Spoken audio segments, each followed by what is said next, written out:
یو مین ځوان پر یوې پیغلې باندې مین شو. بالاخره خپله کورنۍ یې راضي کړه چې واده ورسره وکړي. مګر ځوان د خپل زړه د اطمینان لپاره د پیغلې له ګاونډیانو او کلیوالو څخه د نوموړې په اړه پوښتنه وکړه چې دا څنګه نجلۍ ده، ځکه ده فقط لیدلې وه، نورې عادتونه نه ور معلوم. ګاونډیانو او کلیوالو یې د پیغلې عیبونه بربنډ کړل. ځوان ته یې وویل دا نجلۍ چې ته واده ورسره کوې دا خو بدرنګه ده، بې ادبه ده او کمکله هم ده، خو نجلۍ یې ډېره سپکه ورته معرفي کړه. ځوان چې د کلیوالو خبرې واورېدې نو له خپلې پرېکړې تیر شو او د نجلۍ سره یې د واده کولو شوق مات شو او په لار کې له یو سپین ږیري سره مخ شو. سپین ږیري ترې وپوښتل چې ولې غمجن یې؟ ځوان ټوله کیسه ورته وکړه. سپین ږیري بابا ورته وویل راشه زما لورګانې هم شته، یوه به تا ته درکړم، مګر لومړی باید زما د لورګانو په اړه خلک وپوښتې. ځوان ورسره ومنله او لاړ. د خلکو نه یې د سپین ږیري د لورګانو په اړه پوښتنه وکړه او بیا سپین ږیري ته ورغی او ورته یې وویل چې ستا لورګانې خو ټولې بدرنګې دي او له هغه پیغلې نه هم بدترې دي. سپین ږیري بابا ورته وویل راځه چې کور ته لاړ شو او ته به یې په خپلو سترګو ووینې.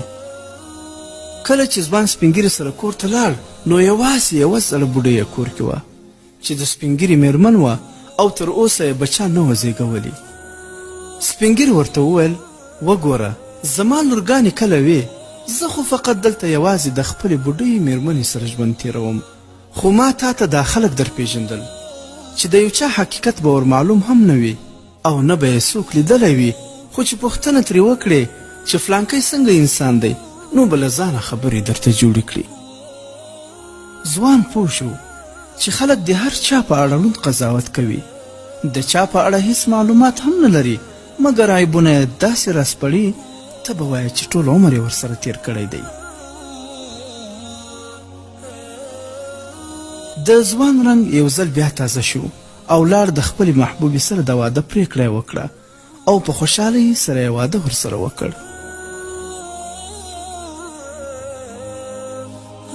عبرت ګرانو ورونو او خویندو، چې کله مو یو څوک خپل په سترګو نه وي لیدلی د هغه په اړه د بل خبرې مه منئ، ځکه د نن سبا د بعضي انسانانو خولې له زهرو ډکې وي، په خولو کې یې ژبې وي خو ژبې نه بلکې سمې تیرې چړې وي چې د هر انسان په زړه به ګزارونه کوي او زړه به یې زخمي کوي.